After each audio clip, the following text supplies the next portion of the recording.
Kedatangan Sugista membuat banyak murid baru ketakutan karena karakternya yang galak dan maniak pertarungan. Namun, berbeda dengan Sakura. Justru, orang seperti Sugista adalah orang yang ingin dia temui karena mereka berdua gemar bertarung.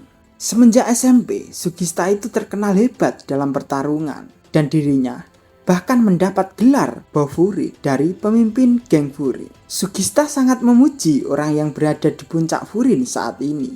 Dia akan sangat marah jika ada orang lain mengatakan akan berdiri di puncak Furin. Hal itu bisa dianggap saingan bagi orang yang dia kagumi. Gimana kelanjutan ceritanya?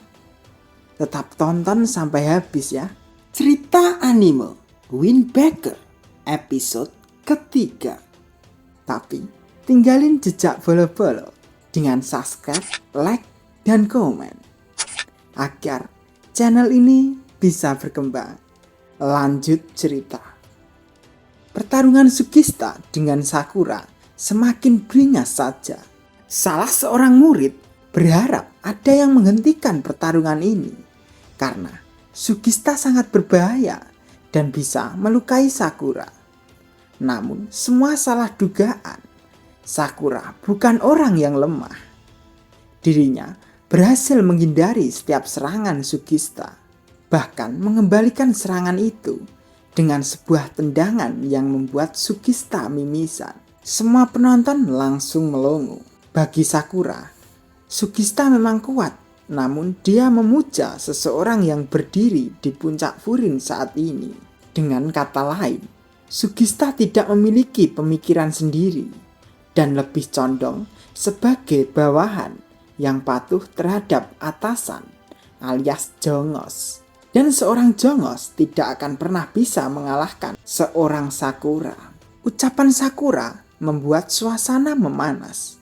Namun, ketika pertarungan akan kembali dilanjutkan, semua dikejutkan dengan speaker yang tiba-tiba berbunyi untuk memberikan sambutan bagi semua murid baru SMA Furin.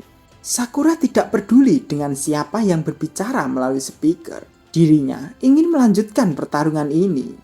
Namun dikejutkan karena semua orang terdiam, seolah sangat menghormati orang yang berbicara melalui speaker. Hal ini membuat Sakura penasaran siapa sebenarnya orang itu.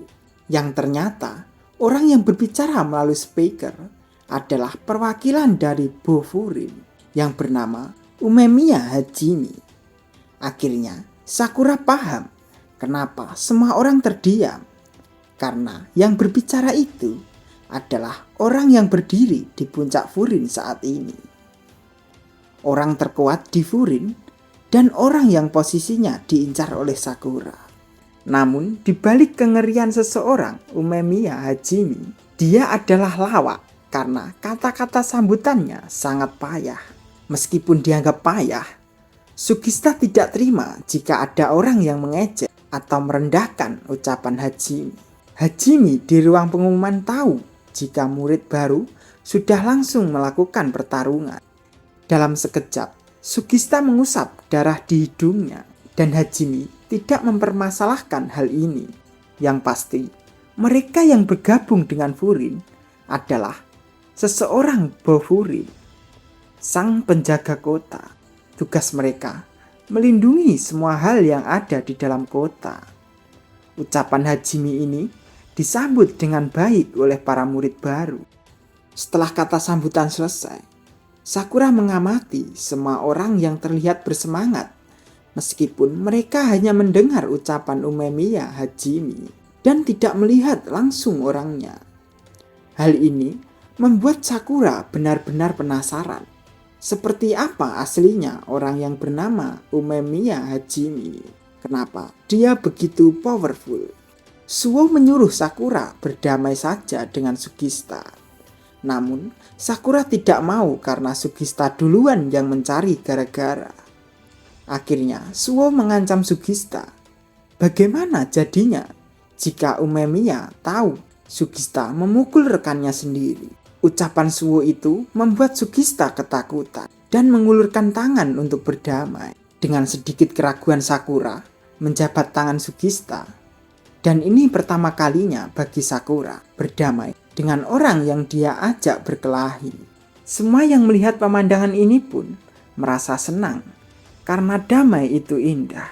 Banyak murid baru langsung merangkul dan memuji kehebatan Sakura. Tidak disangka dirinya bisa melukai Sugista, si maniak pertarungan, dengan sekali tendangan. Dipuja-puji bukannya senang, malah membuat Sakura terdiam. Dia merasa aneh dengan situasinya sekarang. Selama ini dirinya sering dikucilkan, dianggap aneh dan selalu sendirian. Namun semenjak berpindah ke kota ini, Sakura sering mendapatkan ucapan terima kasih, dirangkul sebagai teman, dan diperlakukan dengan sangat baik. Ini membuat Sakura bisa merasakan sebuah kehangatan yang selama ini tidak pernah dia rasakan. Tidak lama kemudian, muncul murid senior yang menyuruh semua murid baru keluar kelas dan berkumpul di halaman sekolah. Di halaman sendiri, sudah ada Hiragi Toma yang tepat waktu sekali. Melihat Hiragi, Sakura langsung teringat dengan perkelahian di kota kemarin. Hiragi ini adalah orang yang datang memberinya bantuan saat Sakura terluka dan masih berusaha melindungi Kotoha. Tiba-tiba saja, Hiragi mendorong tubuh Sakura ke belakang dan jangan pernah menyebutkan nama Kotoha di tempat ini. Apalagi sampai mengatakan bahwa Kotoha dalam bahaya. Hal ini akan membuat seseorang mengamuk. Lebih baik melupakan saja pertarungan di kota kemarin. Nirai yang suka mencatat membuat Sakura bingung. Namun, Nirai merasa sesuatu tentang Hiragi memang harus dicatat karena dia merupakan salah satu dari 4 raja Bofurin.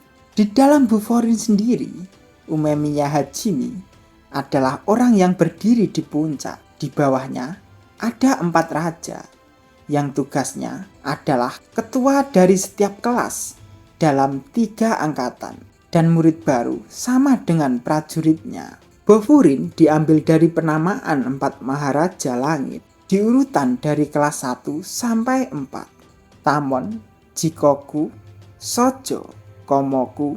Kelas yang ditempati Sakura saat ini adalah kelas Tamon. Hiragi menyuruh murid baru untuk membentuk kelompok terdiri dari 5 orang. Setiap kelompok akan dipimpin oleh senior kelas 2 atau 3. Dan para murid baru harus mengikuti instruksi senior.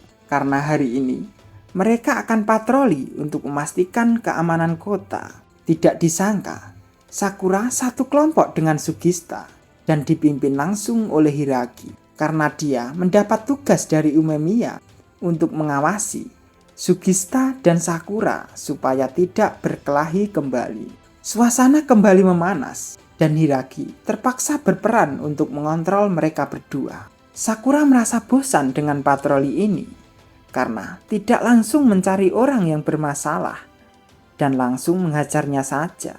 Hiragi memberi penjelasan patroli. Tujuannya untuk mengamankan. Jangan mencari masalah jika tidak ada masalah. Dengan adanya patroli, maka para pembuat onar tidak akan berani datang dan mengacau kota ini. Hiragi tidak sengaja melihat kakek tua naik tangga, dan itu cukup membahayakan dirinya sendiri. Hiragi menyuruh kakek itu turun, yang ternyata dirinya ingin mengecat ulang tokonya yang sudah tidak karuan akibat dikotori dengan pilok. Kelompok Hiragi akhirnya turun tangan dan membantu kakek itu untuk melakukan pengecetan. Sakura yang hobinya berkelahi tidak menyangka akan melakukan pekerjaan seperti ini. Yang ternyata melakukan hal kecil seperti ini juga bagian tugas seorang Bofurin. Sebagai rasa terima kasih karena telah membantu, kakek itu pun memberikan roti untuk kelompok Hiragi. Hiragi yang bisa memahami perasaan Sakura pun menganggap memang cukup aneh bagi seorang petarung untuk melakukan pekerjaan ringan seperti ini. Namun bisa membantu orang lain lewat jalan yang berbeda sebenarnya asik. Yang dirasakan Sakura saat ini juga pernah dirasakan oleh Hiragi saat itu. Akhirnya tiba di batas wilayah antara Bofurin dan Sishitoren dengan logo anjing. Mereka adalah kelompok yang meyakini kekuatan adalah segalanya. Mendengar penjelasan ini bukannya takut, malah membuat Sakura semakin tertarik. Tiba-tiba saja kelompok Hiragi dikejutkan dengan siswa kelas 3 SMP yang berlari dengan ketakutan karena dikejar orang-orang Sishitoren. Hiragi merasa bocah itu dalam bahaya besar karena tidak akan sampai di perbatasan Bofurin. Dan akhirnya Sakura bersama Sugista memasuki lorong jembatan untuk menyelamatkan si bocah dengan satu tendangan pada kelompok Sishitoren. Hal ini membuat Mirai, Suo, dan Hiragi menjadi sangat terkejut. Keributan di bawah jembatan ini menarik perhatian wakil ketua Sishitoren bernama Togamjo yang membuat Hiragi cukup takut. Kenapa harus dia yang datang? Hiragi sebagai pimpinan kelompok pun maju menjelaskan jika orang Sishitoren mengejar anggota Bofurin. Maka dari itu, kelompok Hiragi datang untuk menyelamatkannya. Reaksi Togam bukannya marah, dirinya terlihat biasa saja. Dan Sakura merasa Togamjo ini orang yang cukup berbahaya. Saruwatari tiba-tiba tersadar dari pingsannya dan berteriak jika bocah SMP itu telah memasuki batas kelompok dari Sishitoren. Ini bisa dianggap melanggar aturan, makanya dia dikejar. Namun Togam tiba-tiba memukul Saruwatari menggunakan botol. Dia tidak segan-segan menghajar Saruwatari di hadapan Bofurin karena dianggap orang yang lemah, dan Togam tidak memberikan toleransi apapun terhadap orang lemah. Ini sudah bagian dari aturan Sishitoren. Kelakuan Togam mengajar anggota kelompoknya sendiri membuat Sakura dan yang lainnya heran. Sementara Hiragi menyuruh menghentikan itu semua. Sambil menarik jaket Saruwatari, Togam sekali lagi mengatakan orang yang kalah adalah lemah. Orang lemah bukan bagian dari Sishitoren lagi. Tiba-tiba saja Sakura menyeletuk, "Culun!" Dia muak dengan orang yang selalu mengatakan kekuatan adalah segalanya. Namun mereka hanya berani menghajar orang yang lebih lemah. Apakah hal itu bisa dianggap sebagai kekuatan? Sakura dengan gagah berani maju dan berhadapan dengan Togam. Rekan lainnya merasa hal ini akan semakin rumit. Namun tiba-tiba saja Togam memilih pergi setelah dia mengatakan akan mencari tempat yang bagus untuk menghajar Sakura. Rekan lainnya merasa lega. Namun Mirai merasa ini akan menjadi perang antar kelompok. Sementara Hiragi menenangkan dirinya sendiri dengan memakan obat mah secara berlebihan. Hiragi yang tahu tentang Togam, dirinya pasti akan terus mengincar Sakura. Namun sudahlah, semuanya sudah terjadi. Dan Hiragi juga merasa bersalah. Harusnya dia meminta maaf saja. Kelompok Hiragi kini kembali ke markas dengan membawa bocah SMP bernama Sasaki. Dia harus menjelaskan semua yang terjadi di hadapan Umemiya. Sakura yang terus melihat gerak-gerik Hiragi, sepertinya dia takut bertemu Umemiya. Hal itu semakin membuat Sakura penasaran.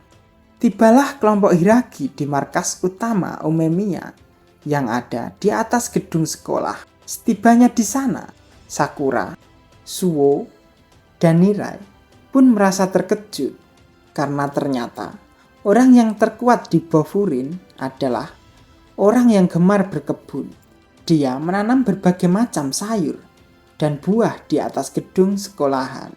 Sakura semakin dibuat heran, kok bisa orang seperti Umemiya Hajime menjadi orang terkuat di Bofurin. Cerita selesai sampai sini ya, bolo-bolo. Terima kasih.